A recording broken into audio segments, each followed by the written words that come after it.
ऐसा कौन सा गीत है पता नहीं।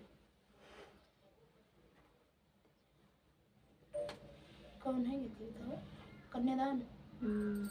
बेटी विवाह गीत। बेटी विवाह गीत। आइए फ्रेंड, बेटी विवाह गीत लेके आए हैं।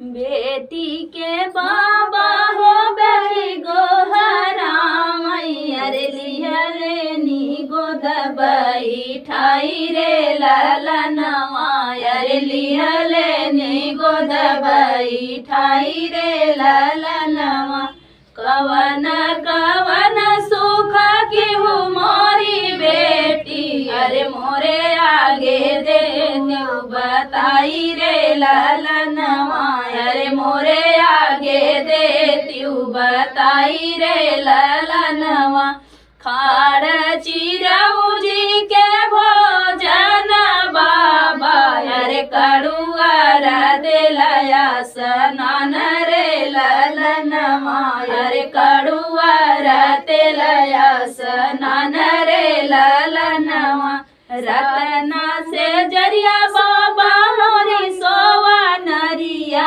अरे सजिया पे सोई थाया केला रे ललनवा अरे सेजिया पे सोई थाया केला रे ललनवा जराई नौआ रे तोरी नौअरिया अरे बजरा परई पंडित पोथी रे ललनवा अरे बजरा परई पंडित पोथी रे ललनवा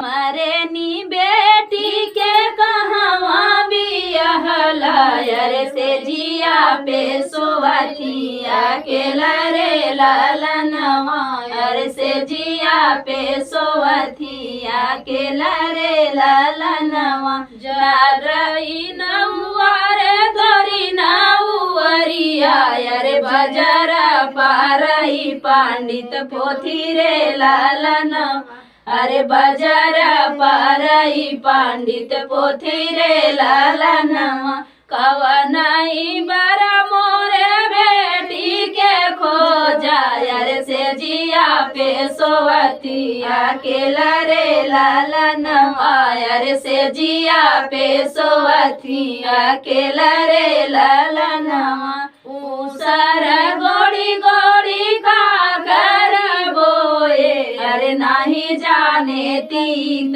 की मीठ रे ललनवा अरे नाही जाने तीत की मीठ रे ललनवा नगर बैठी बेटी तोरा बारा खोजे अरे नाही जाने करम तोहार रे ललनवा अरे नाही जाने करम तोहार रे ललनवा नगरही बैठी बेटी तोरा बारा खोजे अरे नाही जाने करम तोहार रे ललनवा अरे नाही जाने करम तोहार रे ललनवा। फ्रेंड था बेटी विवाह गीत। आप लोग कैसा लगा कमेंट बॉक्स में देखिए।